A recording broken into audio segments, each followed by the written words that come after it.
Dans ce système de référence, nous faisons osciller l'origine de façon harmonique sur l'axe des Y.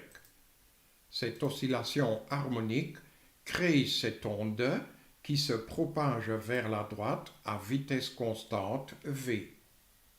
Appelons T1 le temps nécessaire à l'onde pour arriver en ce point d'abscisse x. Alors, la vitesse constante de l'onde peut être calculée par la distance parcourue x divisé par le temps nécessaire pour la parcourir, donc divisé par T1. Mais la vitesse de l'onde peut aussi se calculer par la longueur d'onde lambda divisé par la période de l'onde grand T. De cette égalité-là, nous déduisons que le temps T1 est égal à x fois grand T divisé par lambda. Appelons T2 le temps qu'il faut à ce point pour arriver à cette position P. Ce que nous cherchons, c'est cette élongation y. Appelons petit t le temps T1 plus T2. De cette égalité, nous déduisons que le temps T2 est égal à petit t moins T1. Là, on peut remplacer le T1 par cette fraction, et ainsi nous obtenons que le temps T2 est égal à petit t moins x fois grand T divisé par lambda. Maintenant, nous projetons ce point P parallèlement à l'axe des x sur l'axe des y. Ainsi, nous obtenons ce point S. Et ce point S oscille sur l'axe des y de la même façon que ce point P oscille sur sa verticale. Vérifions cela dans l'animation. Ça fonctionne. Donc, l'élongation y du point P est égale à l'élongation y du point S. Et par conséquent, le temps qu'il faut à ce point pour arriver à cette position S, c'est ce temps T2.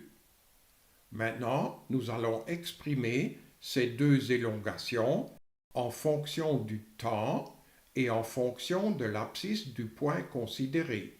Donc, pour le point P, nous exprimons le y au moyen du temps t et de l'abscisse x. L'élongation du point S est exprimée en fonction de ce temps t2 et de l'abscisse de ce point S, c'est-à-dire 0.